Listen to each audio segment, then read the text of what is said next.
Hey YouTube, what is up? Today I wanted to do a top 5 of the cards that I'm looking forward to most in Code of the Duelist. We're in a unique scenario right now where we are at the start of a very interesting era where a new summoning mechanic has just released, and we're basically getting the first wave of support for that link summoning mechanic. Now, we did get the structure deck, but that really didn't do much. This is the first booster box to include link monsters. We're getting some pretty good monsters, but much like when Xyz and Synchro first started, there was a little bit of a lull where we didn't get amazing, monsters for that mechanic. When Xyz started, they weren't the greatest until we hit like windups and injectors, and that's when Xyz really took off. And right now, I think we're in that lull for link summoning. We're getting some good cards. We're getting some great support in this set, but it's going to take a little while before the card pool reaches a point where we can actually basically rely on link summoning. The best decks in the OCG that, link summoning's been there for a few months now. I think they just got their second set of link monsters in the second booster box, and they're still playing like Dinos and True Kings. So it's going to be a little while until we get to the point where links is truly meta. So I figured a top 5 for this set is more than necessary because we are actually getting some pretty decent cards. So with that being said, let's bust into this top 5.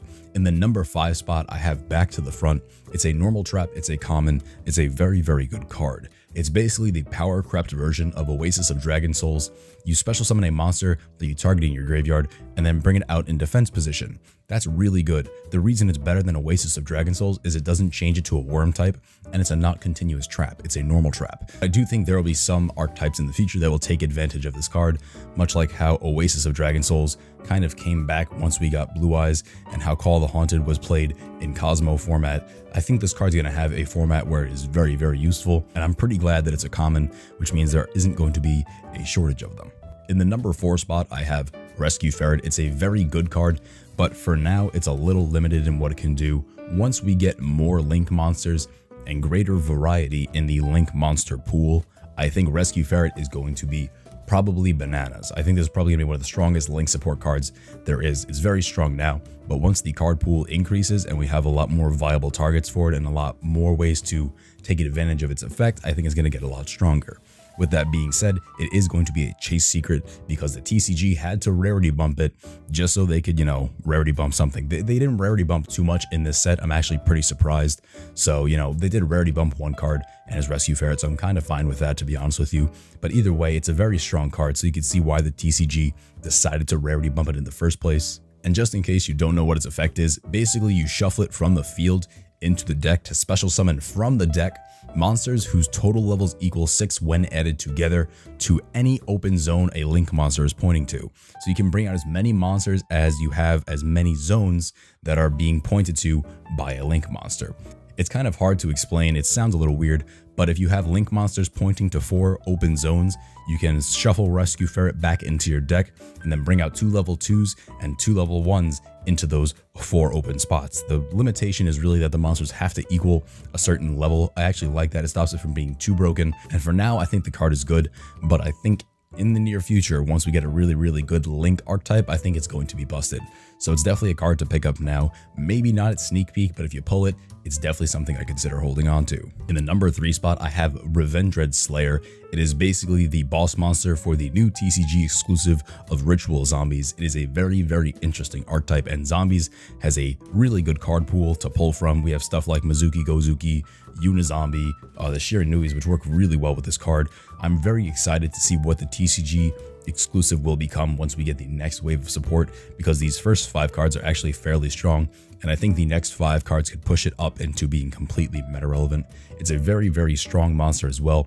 The card itself has the ability to quick effect banish a zombie in the graveyard during the damage step to make itself gain 300 attack, and that's good in and of itself because it gets a little bit of an attack boost. But when you banish a Shiranui, they actually trigger their effects, so it's actually really good because you get quick effect triggers of Shiranuis in the damage step, which is very interesting. And on top of that, when it goes to graveyard, it searches any ritual and dumps any Vendread from deck to grave, so it has a lot of recursion and it allows you to get backhand advantage that you lose putting into that monster. So I think the card itself and the archetype is fairly good for now, and I'm just excited to see what the next wave of support will do for it because I think it could make it meta relevant. In the number 2 spot, I have Firewall Dragon. It's a very, very strong card, and as it turns out, it's the cover card for this set. It is a very good link monster and probably one of the better ones we'll have for a while. Its effect is very strong.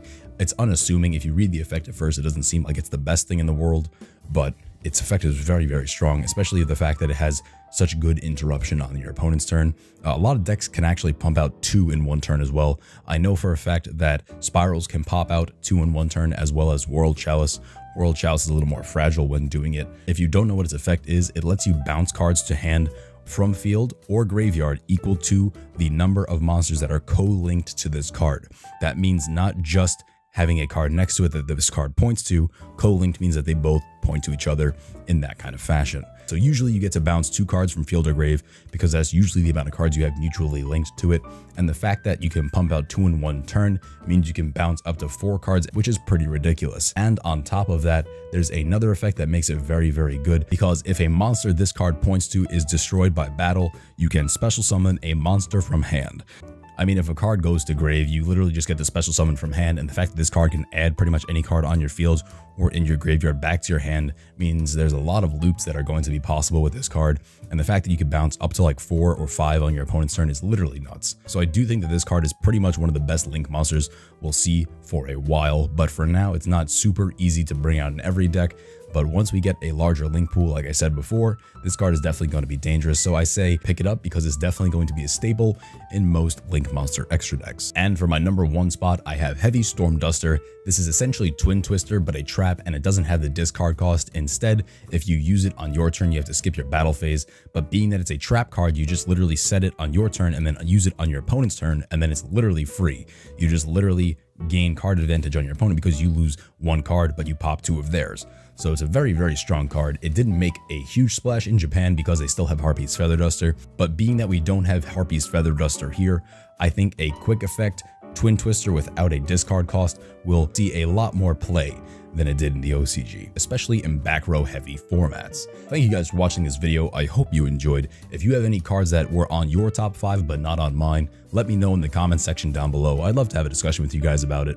And if you really enjoyed it, don't forget to give this video a thumbs up and click subscribe because it's free, it's fun, and I'll see you guys in the next one.